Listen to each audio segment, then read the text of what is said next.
What is poppin', everybody? So I'm like, I've been up since 5 this morning. Yanko's just Ooh, rolling out of bed, getting his coffee and doing his dues. So I'm here to jump on and say it's episode 71, which is cuckoo banana pants to me, but it is what it is. Yay. yeah.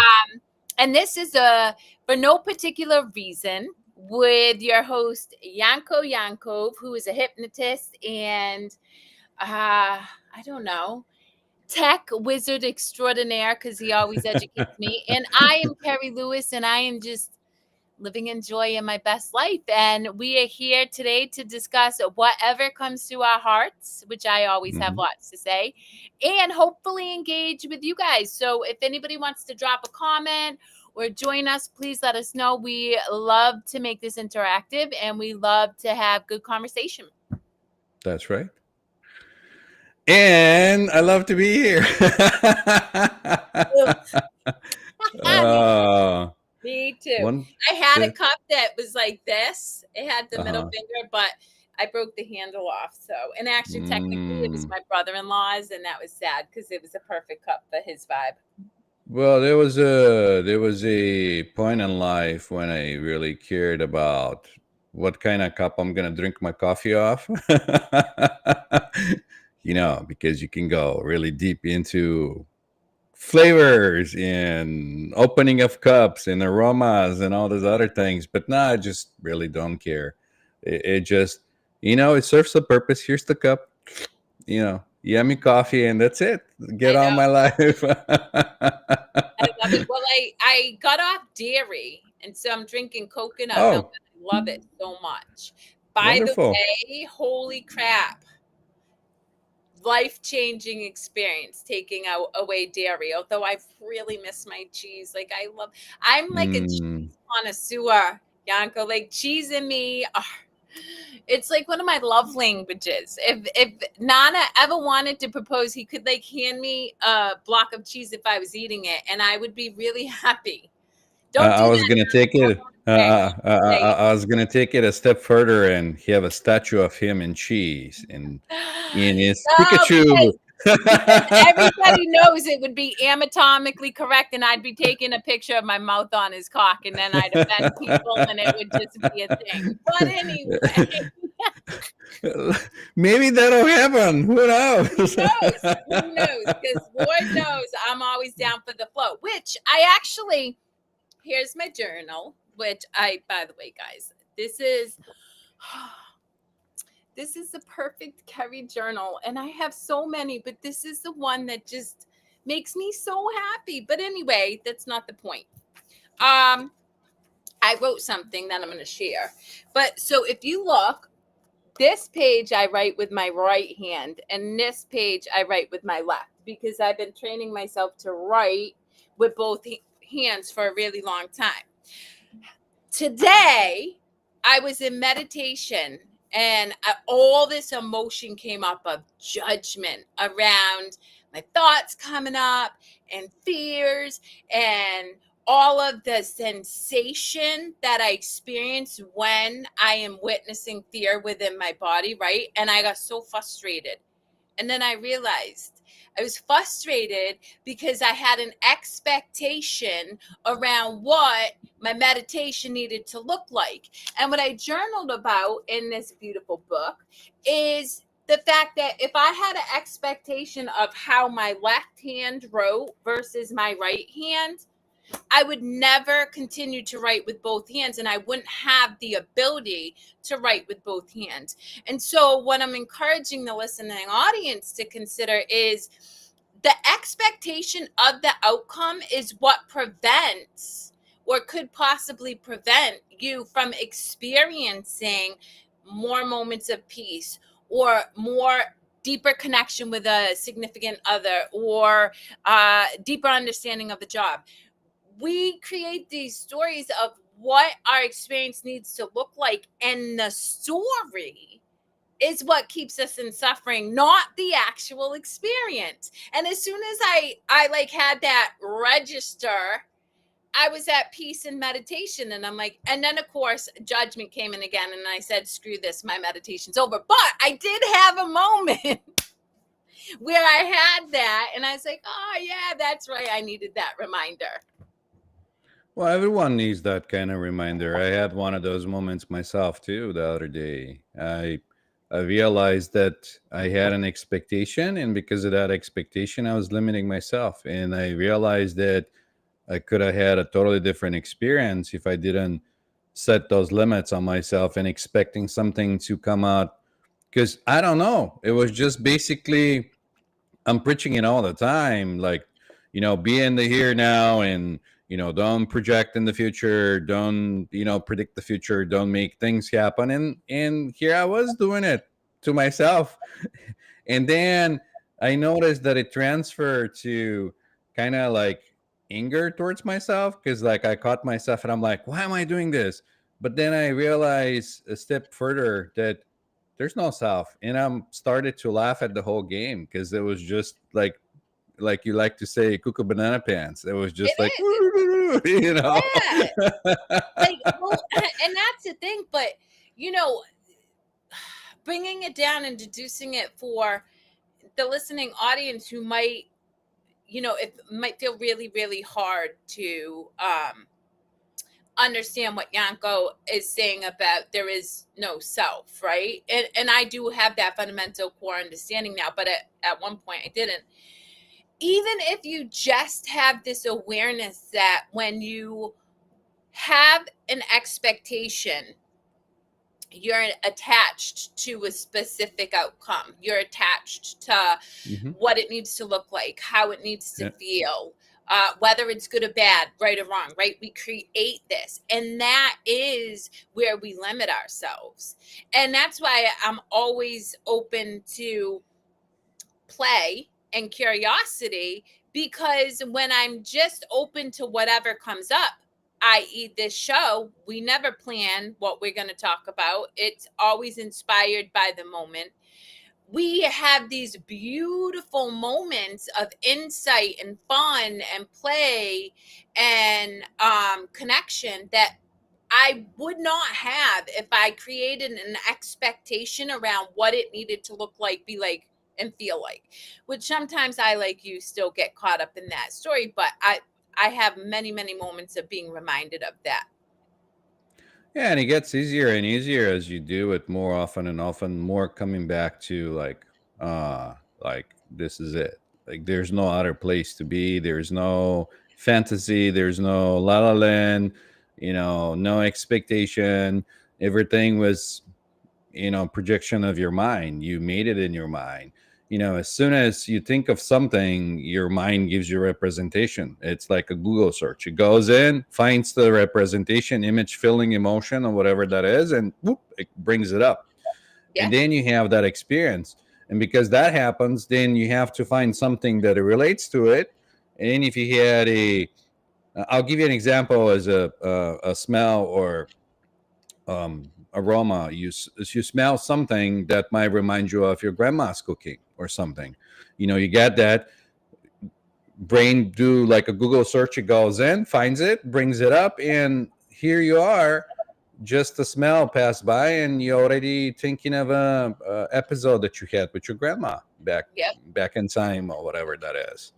So yeah. Well, you highlight a really important point, and it actually came up with a client this week. So a client was talking about how it was gray and rainy out and they needed the sun and they loved the beach and they haven't been able to get there. And I was like, well, we can get you there right now and experience that same sensations, thoughts, all of it in this moment. And I was able to get this individual, and it took me 4 minutes tops to bring them in, get them to imagine all of the sights, sounds, feelings, textures, blah, blah, blah, which cultivated that sensation, those feelings, came out, and they were immediately in a different mind, like a headspace. They're lighter energy, they're more joyful. And so again, um, you know, not having an expectation, but when you feel icky and you are aware that you feel icky and you want to change your state to a more positive one, you have so many tools available to help you shift out of that suffering Mhm. instantaneously. Yeah. Yeah. And the funny thing about it is that a brain, it's kind of like, it gets whatever and records it, associates it with emotion and something else in conclusion. And that's how you keep going. And I was marinating on something the other day because I was, listening to a presentation, and a fellow hypnotist was talking about, like, not really hypnosis, but it was some kind of um, different methods that he was using. But basically, you every time you bring up a memory, you pull it out of the hard drive, and it's like I'll give you an example as a text file or a Word document. You bring it up, you open it, you see what's in it, you slightly edit it or don't even edit it. Maybe you left a blank space, and when you close it, it saves and it goes back the way it was. And every time you do that, that memory alters. So if you had a memory that's from, like, say, your childhood, every time you bring it up, you remember, you keep adding things to it that alter how the whole memory was, but you still believing that that's a true memory, that's how you had it.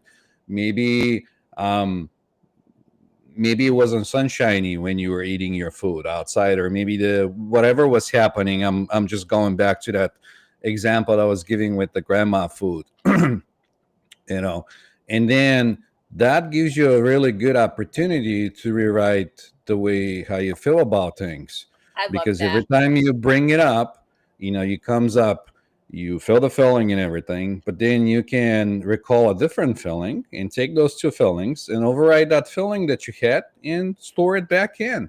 And it's really easy, but it feels like work to other people, and sometimes Well, it feels like, oh, maybe it's just make believe and it's not happening, or it's not gonna work, or whatever you know like, okay, so two things. I mean, I'm so excited about this because I just had this conversation at Nah, I can see it in 9 o'clock. your I face. know. I had this conversation at 9 o'clock with a client. So the universe is beautiful. Uh, don't believe us. Yanko and I are not here to sell you on anything. We're here to give you a different perspective and ask you to apply it to Yeah. yourself. Right? Mhm. Every single one of the people I work with, I am never here to tell you what you need to do or how it needs to look, but I am encouraging you to do it differently to see if the experience changes. So that's my caveat for people don't believe it. Try it. You don't know till you try. But secondly, this is where I'm sorry for all my beautiful people out there who go to therapy. This is no diss. If it serves you, do you. Right? I had a beautiful therapist. Thank you, Valerie Fulginetti at 20. You helped me. Cool beans. Love you. Love her to death. We do not need, so I really want, I'm going to put this into perspective. I'm having a great day. You and me, we see the sunrise, we go fishing, I'm chilling, I'm in flow, I'm like, life is good. And then I have an appointment for a therapist, and then we're going to go talk about the memory that caused me to sit in suffering, and now I'm sitting in suffering, and now I feel like shit, even though 5 minutes ago I felt really, really good. But because it's my appointment to work through, I got to bring up this shit. No, to your point, our work happens like this. And so I'm going to use this example. Client was engaging in a conversation that caused discomfort within them. And I'm not even going to say trigger because I can't stand that word. I think it's an opportunity to examine what's coming up and release it. So they had discomfort.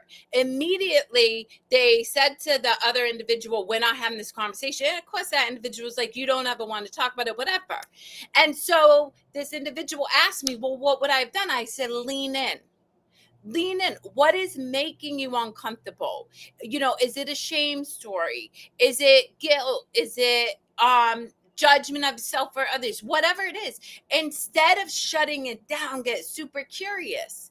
And to your point, allow yourself to have that experience and then make a different choice. So I'm going to use the example that I used with my client.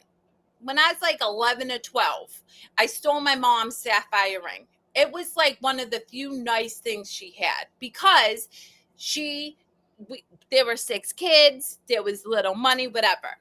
I stole it, right? For years, I beat the crap out of myself. I am a terrible, horrible, awful person. I'm just a terrible daughter. Until a moment where I was triggered, where I had an opportunity to examine that. I was like, okay, what were the circumstances that a 12-year-old would do that, right? Because 12-year-olds are inherently curious and kind. And okay, well, there was disconnection in my house. There wasn't any deep, meaningful connection with anybody in my house. I had no friends at school because I was considered weird. I've always been very unique and danced to the own beat of my drum. And so I stole the ring to give to somebody to make them my friend.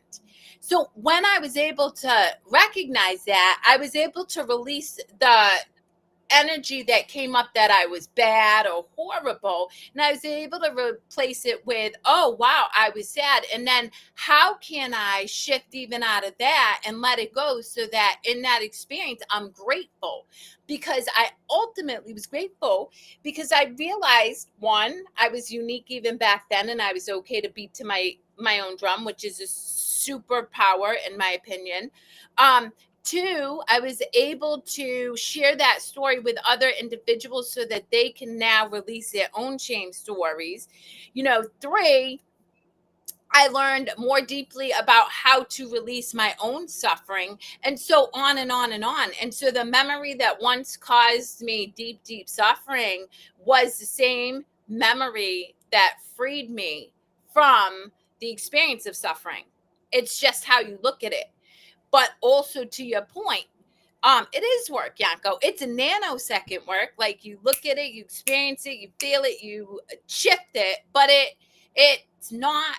It doesn't take forever. You don't have to sit at a therapist's office for hours and hours on end to do this work. You do it in the present moment when you feel discomfort and resistance come up, and then you make a different choice. Well, not only that, but for quite a bit, I was thinking of like, what does it look like to me to release something? Like, Mm, how is the whole process? Because like everyone tells you, oh, you release it and you release it, and you keep thinking, well, at least I was thinking to myself, like physically releasing something. Like, oh, okay, if the filling comes in, it's like I just drop the filling in, or how do I release it? you know and what it looked like to me, it wasn't anything that I had to do physically. Like I didn't have to shake it off, I didn't have to do.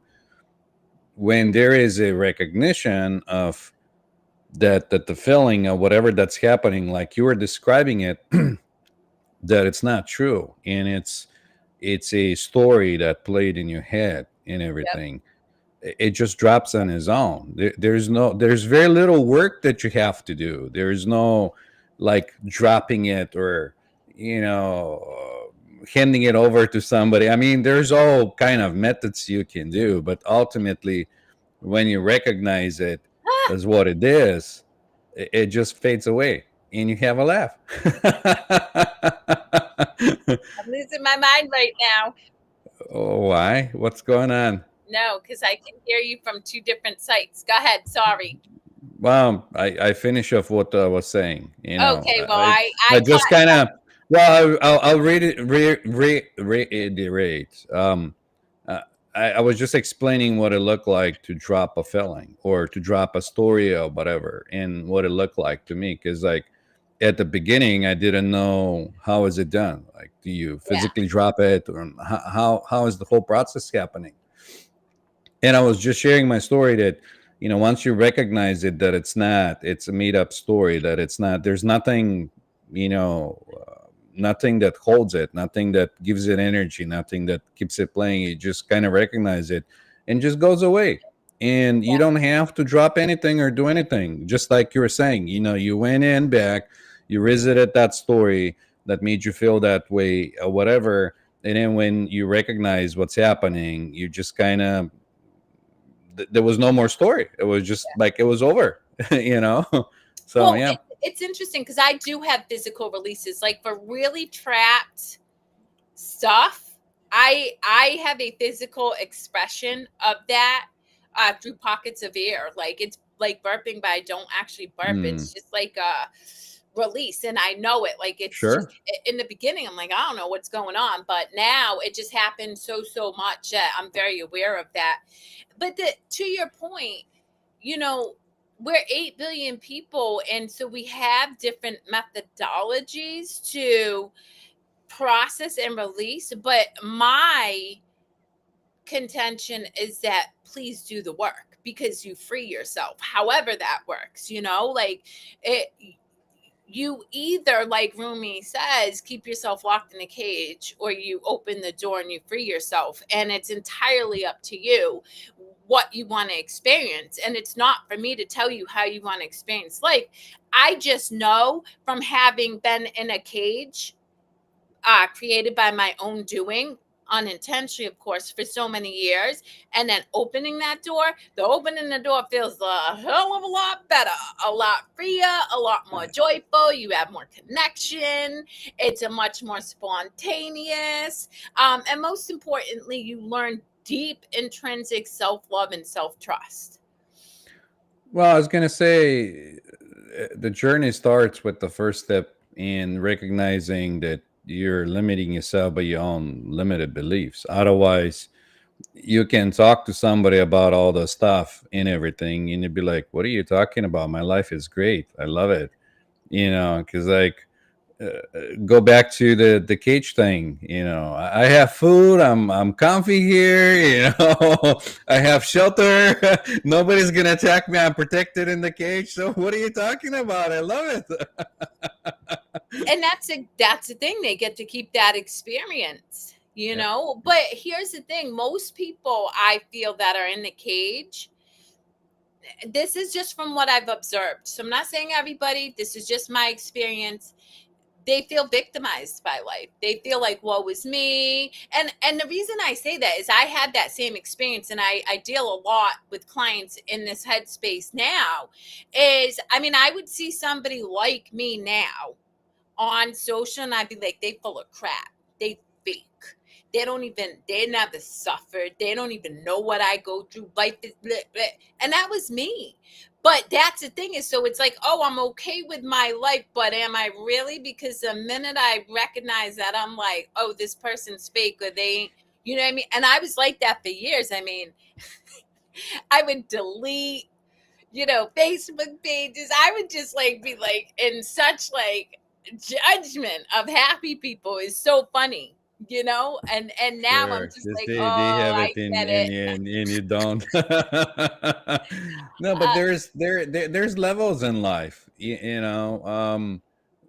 When you think you found out or what you're looking for, then you find out that you didn't, and you keep going and you going, and it's just that's how the beauty of life is.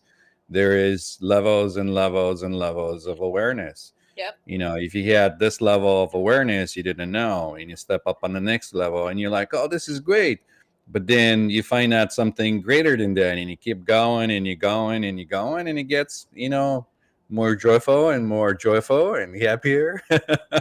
So it's funny. Yesterday I was doing the Bright Side Chronicles with Nana, and we had this amazing guy, the gentleman gamer, not the caller. I kept calling him the caller, thinking of like 50 Shades of Grey, and it was a whole thing. It was actually quite hilarious. He's like, it's not it's not caller, it's gamer. I'm like, oh, that's right. But anyway, he was talking about the discomfort index, right? Where people tolerate so much until something happens that feels so icky, sticky, yucky that they are forced to make a change, right?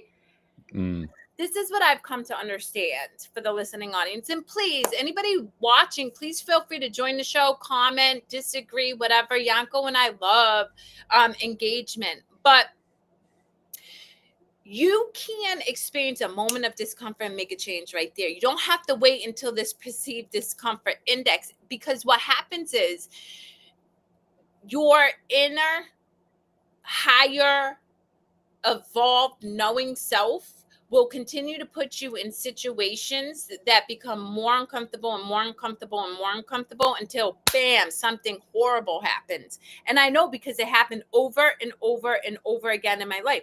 I was in like Seriously, in a span of 2 weeks, I was in 3 car accidents. And mind you, I was already doing this work for so long that I knew, because prior to those 3 accidents, I had this thought: I can't keep going the way I'm going. I'm working like 90 hours a week. I'm doing all this stuff. I'm in the midst of a divorce. And then boom, boom, boom. And I'm like, oh, that's right. That's the universe saying, girlfriend, you're not making the choice you know you need to make. So you got to make it. So now, the minute it does not feel good, or whatever, I either ask myself why it doesn't feel good and I push myself to release, or I let it go.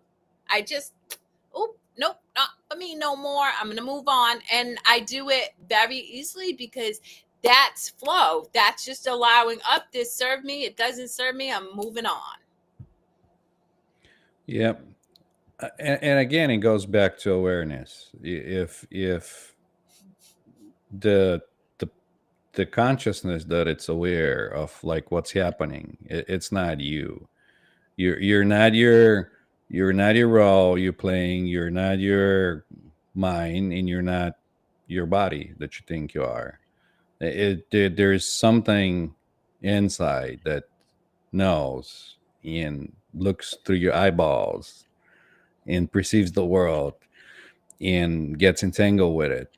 So, when you start getting to that point, you're just gonna know that life it's happening. You're not, and this is the other thing. A lot of people, including myself, to a point, I was thinking that I make life happening. I am the doer. I do. I open the door. I cook the food and all the things. But no, life is just happening. Like you watch it happen, and there's no doing. Same as the mind, it's going and it's doing its thing. It gives you good, bad, positive information, memories, feelings, images, whatever. And you see how that whole thing comes apart and how it creates your reality and your belief system, and more things are coming up. And then when you expect it, you go like, oh, yeah, that's not true, that's not true, and that's not true, and you keep going. And it becomes more fun. Well, it's so funny, because right before I jumped on, when I was setting up Instagram to go live, I read Hmm. this and I loved it so much. It's, many of us have been running all of our lives. Practice stopping. And you brought up the point about awareness. The only way to become aware is to pause. And this is where I really, really, I press on my clients to pause. I mean, I can't even tell you how many clients talk to me about, I'm doing the work, I'm planning, I'm planning, I'm planning. And yet the work I have them do is become aware of how many moments you're in pause, and then your mind comes in and says you have to do something, Hmm. because your mind will try to trick you into not becoming more aware. The Hmm. only way to gain that awareness is to stop operating from the way that you do things now. That's why I'm always encouraging my clients. I get that you believe that worked for you, but we're in this position right now and you're 50 something years old. It's clearly not working out for your highest good, is it? You know? So that is truly a gift that we give ourselves, is taking a moment of pause. It does not have to be a long moment. And um recognizing what's going on. I mean, again, it's different. It's changing your perception and how you perceive everything, or how you're aware of what's going on. Because you can be um, aware of that presence within you, that is like that you exist, that existence. Not that you're a body, or not that you're mind, but just the existence within you. That here I am. Like Well, it's there is interesting because existence. I know Yeah. Eckhart Tolle had a great practice to start to recognize that. When you're in the car and you're at a red light, just feel into your body. When you do that, you're going to feel an energy. It's going to tingle, or even if it's just in your limbs, you will Yeah. feel an energy within you. You can't not. right? Because I've tried this 100 times, and the more work I do, the more I like that energy becomes Yeah. More felt. you feel it. Yeah. Yeah, You become more aware of it. but nonetheless, it's there even in your most unconscious state. So if what Yanko and I is saying feels obscure and you're like, what are they talking about? Your higher self, you every time you're at a stoplight, or just try it once today and like really feel into not your thinking but feel into your body, and that immediate awareness will start to give you the ability to make moments of pause. And that's the other thing, Yanko.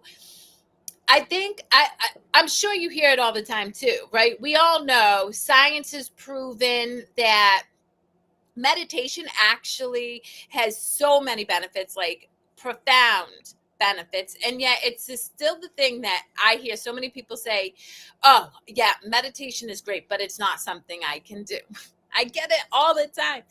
It doesn't have to be sitting in a chair and zenning out for hours. It can be meditation is being in your car at the stoplight, dropping into your body in that awareness. Meditation can be focusing on your inhales and your exhales as you're walking through a grocery store to go shopping. It can be feeling into the tomato. It doesn't have to be this huge, long, exaggerated practice.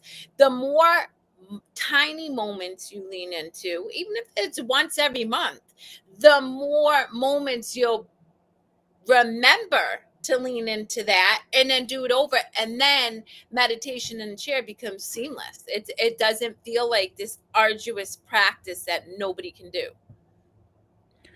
Well, I liked. Um, I might be wrong, but I don't remember if it was Ramdas or somebody else saying it, that the meditation or the practice that you do, it's like the helper wheels when you're learning to ride a bike. At one point you recognize that it's not needed. There's no need to be sitting in stillness because the stillness just happens. You can be having a conversation with somebody and still being still inside, and there's no mind. And that was the other point I was gonna make.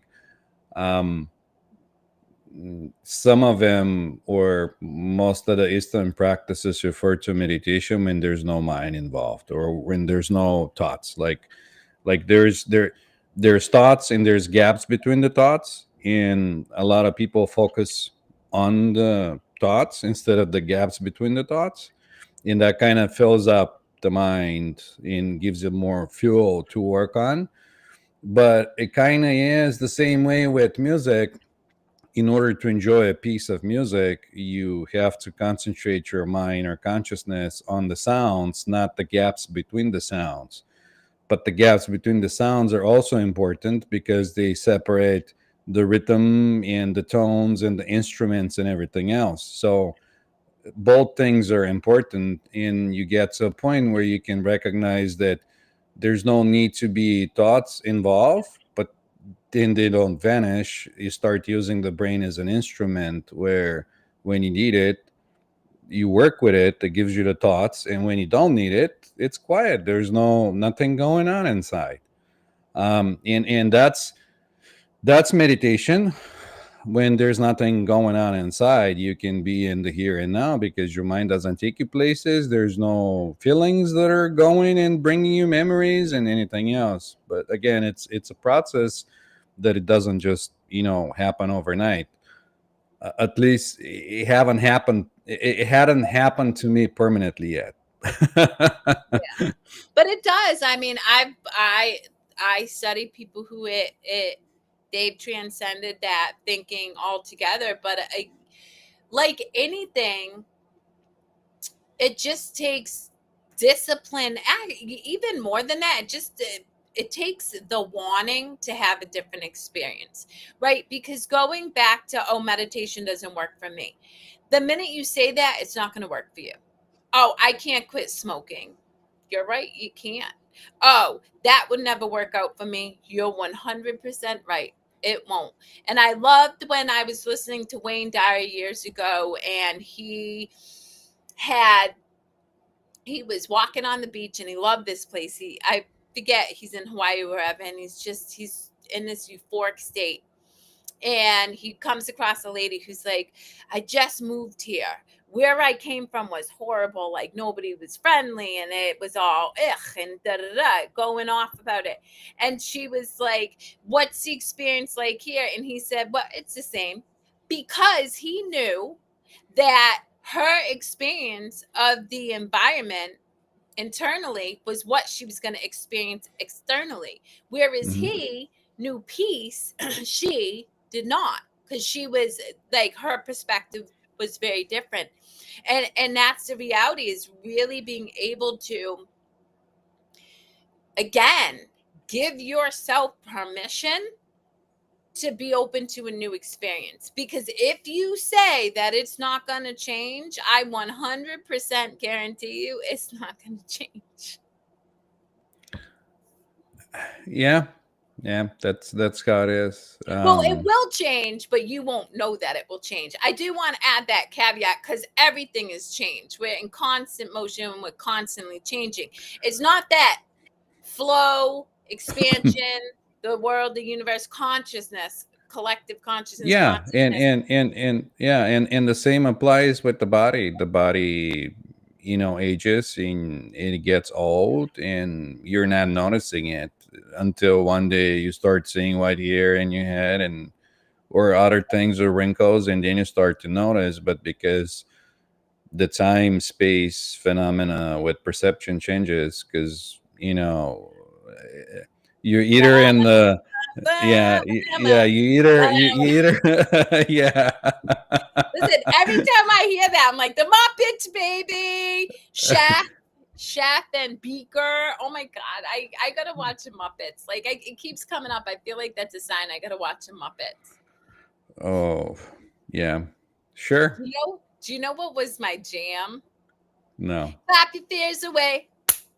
Worry for another day. I don't know the rest. Down in Fraggle Rocks. Fraggle Rocks, man. I love the Fraggle Rocks with the doozers who ate. No, wait. The Fraggle Rocks ate all the doozers' hard work. Oh my gosh. I don't know. You Sometimes, don't know the sometimes, Fraggle so, Rocks? some things stick when I watch things in other things, but some don't. So Oh God, depends. I But just again, Miss do I? Piggy and Kermit. You don't know No, Kermit no, the no, no, Frog? no, no. I know Kermit the Frog and Miss Okay, no, but Piggy. I've seen the Muppet that's the Show, and Muppets. I'm talking about yeah. Fraggle Rocks was created by Jim Henson too. But Oh, that leads to awareness. That, like, this whole conversation leads to the work that you and I continuously do on ourselves, and encourage other people to do. Think about the vast imagination that Jim Henson had, to be able to curate within his own mind's eye these expansive, elaborate, like, shows. And that's a gift of meditation too. Guess what? You expand your imagination, and it gives you the ability to have a new experience, right? 5, 6 years ago, I'd be like, oh my God, I'm not artistic at all. No, I'm not. Now, give me a piece of clay. I mean, I was just playing with my niece the other day, and I created this really beautiful tree. I'm like taking little dots. I'm like, beep, beep. And it's just because I have expanded my awareness to just tap into the moment. I'm like, oh, this will be fun. I was sitting in the locker room of the YMCA a week or two ago, and I created a song in 1 minute. I'm like, bleh, bleh, okay, cool, that's cool. And it's just being able to give ourselves permission to just, this is where the gap becomes a gift. In what Yanko was describing as your non-thinking mind, you're creating in limitless possibilities. Like, you're not thinking, oh, this lyric doesn't fit, it's not going to work, or this tree doesn't look anatomically or whatever correct, so I can't, it's not okay. Going back to having an expectation, you just allow, and it pours through you, and what you achieve is just, it's beautiful. I mean, it could be beautiful, it could be not beautiful. Depends on the perception of who's perceiving it and how they're naming it and how they're perceiving it. To you, it could be beautiful. To somebody else, it could be total crap. Um, but there's nothing. Oh yeah, I look at a lot of artists and I'm like, that's considered great art. But you're right, it's the perspective. I mean, I went to a art gallery show like 2 weeks ago or maybe 3 weeks ago. I can't recall. But I talked to every artist because there were a bunch of them there that had their, sections with their, masterpieces or whatever they were showcasing. And I wanted to know what was the inspiration behind to be able to see the piece through their eyes the way they're seeing it.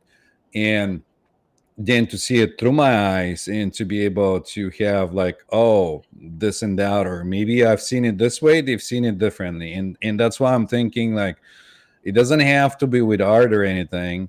As long as you're just, again, life it's happening through you. You're not doing it. You're not the doer. If you think you're the artist making the music or the art or whatever, then mind gets involved because the mind wants to do things and it wants to make it better or say this is better or worse or this and that, and that taints the whole thing. And again, if you're in the moment, not involving mind, things are happening, you enjoying it. It was an experience, and that's all it is. Um, you don't Yeah. you don't have to go, and that's the whole thing. You go and you that you think you are gets involved, and that becomes a serious business. And if money gets involved, then it gets even more serious.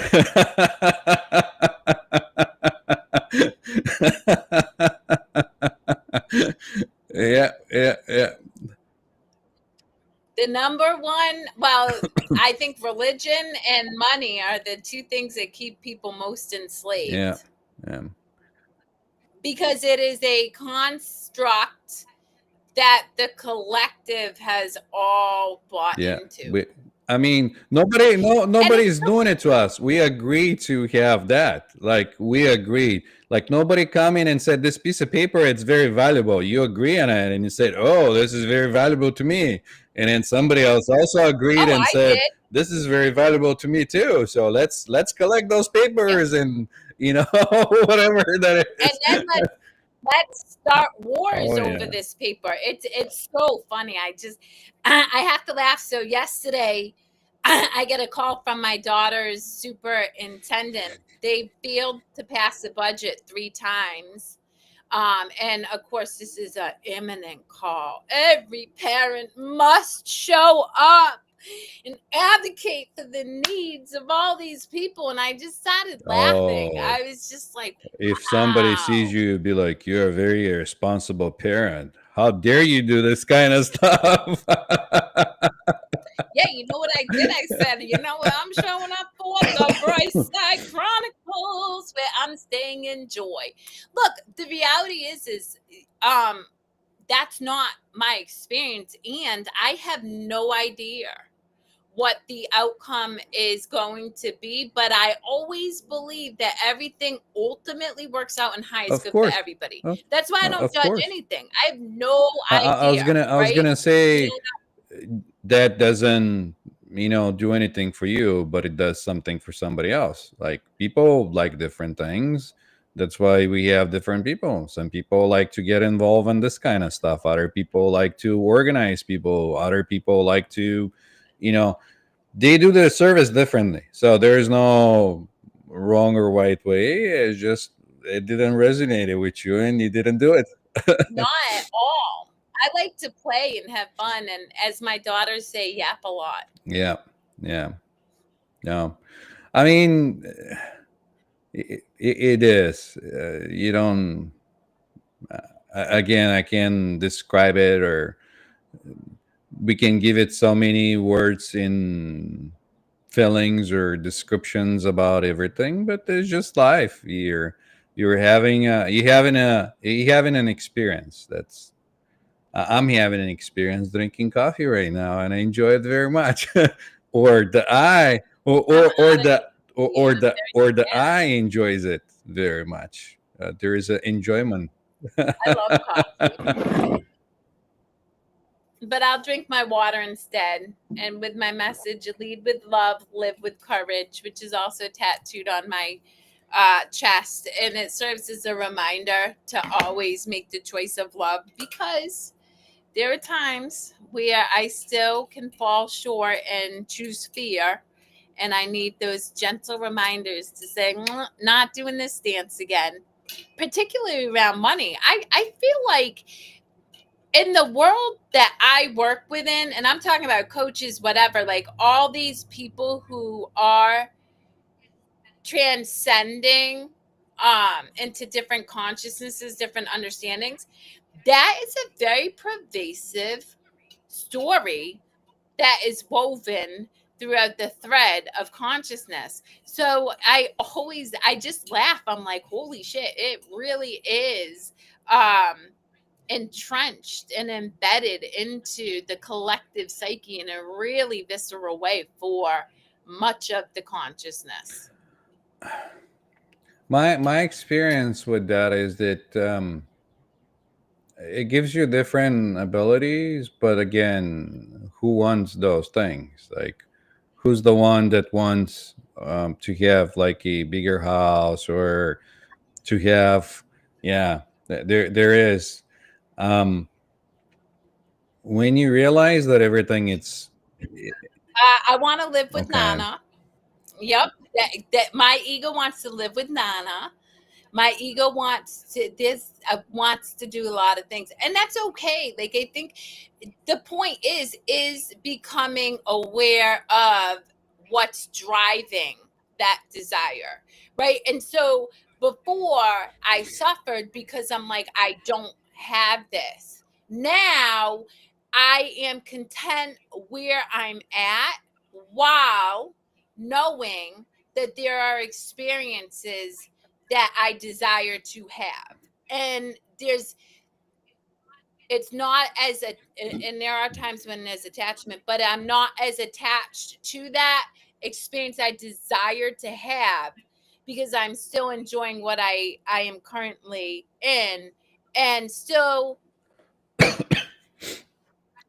striving to have new experiences. Does that make sense? It is. What I was gonna get at was that you don't get what you want, or the things that it wants. You get what you need, and a lot of the stuff that you need, you already have. Um, and I experimented with that idea, and it turned out to be true for me, because just being, I had everything I needed for a day, without without involving money, or the whole thing, or and again, it comes down to experimenting. So, Oh yeah, it's all a play right. anyway. I mean, we are in the comedy of errors, I believe. I I mean, I feel like Shakespeare was totally I tapped know, in. right? Like, I have times when I have that, like, to be or not to be, meaning that, do I play this character, or do I play a different character or role, or what happens here? Like, to be or not to Yep. be? Well, and that's the thing. Nana at this moment is at Kineticon, where he will be multiple different characters in a span of a few days. And I mean, he gives that gift to other people. That's his service, to just show up in what feels good for him in this moment. And what feels good for him resonates with a lot of people at the Right, cons. right. And and that's also a gift for somebody that's going through this, because that helps you realize all the stories or roles you're playing through the day, because like you wear many hats, you just don't know, because you go on autopilot, and when you realize, it's totally different experience. um Jim Carrey inspires me a lot, and that, it's like, because he embodies different characters so well when he plays them, and yeah, now he has the realization that there's just the character that he's playing. It is so good. Yeah. Yeah, I mean, yeah, I get it. Jim Carrey is a character. I just keep thinking of The Yeah, Mask, and have you seen him after he had the realization that he's not the character and all that, and when he had this long beard, after he oh, awakened yeah, to that I'm not the roles that I play and everything else, and start going around giving speeches. I again, I mean, we're all going to come home to the realization. It's just a matter of your journey. So I do appreciate when I see people fully expressed in that realization, which is something that he does.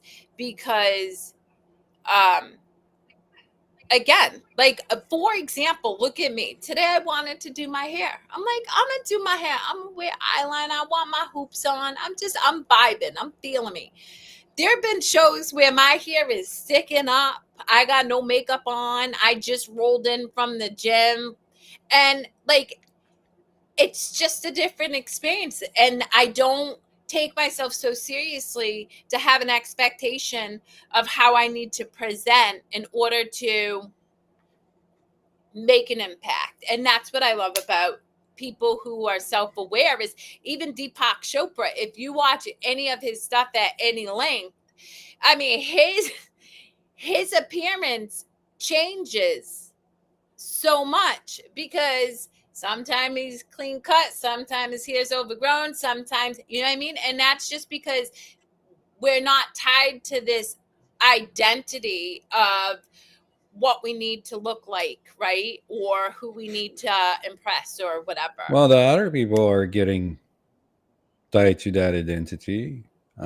People that know me from before, I'll say, "Oh, I don't like this new Yanko," or "Oh, I like this new Yanko better than the old Yanko. Old Yanko will do this instead," or "Let's bring the old Yanko back in because they liked it. They had an expectation. They get used to it, and it's familiar. And now this is unfamiliar because it's unpredictable. You can, if you have a pattern, you can predict the pattern and say, okay, this is what's going to happen, but this is unpredictable. So it's like, yeah, let's not Yeah. do Well, it's interesting because my that. parents, I'm sorry, parents. I love you profusely, but I'm throwing you under the bus. I'm just going to keep it real. My parents have a perception of me. They have no fucking idea who I am now. None. No clue. They have a perception and they want to keep it. And so I let them. I'm like, it's no skin off my neck how you perceive me. You get to have that Yeah, experience. You yeah. want to stay tied to that, and that's okay. And so I think it ultimately does come back to, this gets to be your experience. And when you're no longer attached to the good opinion of other people, you're free. You're Well, free, because you're not well, in not fear of being judged, condemned, rejected, uh, and all of that well, not only things. that, I recognize also that um, when people come in and to go back to like the old and the new Yanko, and they say, "Oh, we want this and that," and then I have to come and convince them, or the I in me be like the new persona, to come in and say, "Well, no, no, no, this is how Yanko is now," or whatever. And then when there was a recognition that this is the new mask or the new face or whatever, the ego masked itself and wanted to be this instead and correct people. Went on for a while, and now I don't. If people come in and say, "Well, this is this and that," and I'm like, "This is your perception," I just go like, There's no, like, that's how Yeah. you see me. That's okay." you know, there's And the no thing need to go and correct anybody. is, and, even with your kids. Like, I mean, I'm a parent of 2 teenagers, and I'm just like, and some days they think I'm highly inappropriate, grossly inappropriate. Some days they think I'm fun. And I'm like, you get to have that experience. That gets to be your experience of me. And I get to have, I have my experience of my daughters. Like, I create stories about them through our um experiences. And to your point about awareness, I have to recognize, oh, I'm making up a story. Oh, I'm making up a story. I'm making up a story. And then I just give myself permission to be in the presence with them in that moment, outside of what my expectation of that encounter is going to be. And then again, ultimately, guys, everything that Yanko and I talk about is for your own freedom, uh, for peace, like for joy, for like true When there's deliciousness. no story behind or anything, there's no feeling involved, and there's just joy. There's just like just being, and it's weird because even for the body it's weird sometimes, because again, body, mind, soul, it's all connected, and the body might get overwhelmed from the feeling that's your joy, in that kind of joy or whatever. Because if you forget how to be that way, or how that way of being is, um, and all of a sudden happens, then the body gets overwhelmed, and it's weird experience. Not in a bad way, Yeah. but it's just every cell in the body go, Well, it's that's the so thing. good. It's like it's an orgasm times a billion, I guess, is the best description. But that's the thing is, the only way for any of you guys to have any real fundamental understanding of what Yanko is describing is to just give yourself permission to try something different, whether it's sitting at a red light, in a car, feeling into your body and feeling the energy course through you, or focusing on the inhales and the exhales of your breath, or feeling the texture of a peach's skin and feeling the juices drip down your chin and the sweetness. And the reason I say that is I had a peach yesterday, and oh my God, do I love peaches. But that's the thing, is all of that will allow you to continue to open up your awareness and your consciousness to achieve that bliss state. Yeah. Now I need a peach, and not the kind that I would bite on Nana's backside. You I need had a to real bring peach. that up. Of course, because I love that man's terrier. I'm like, glue day is a real thing for me. I love a good glue, Sure. especially on Nana, which he knows.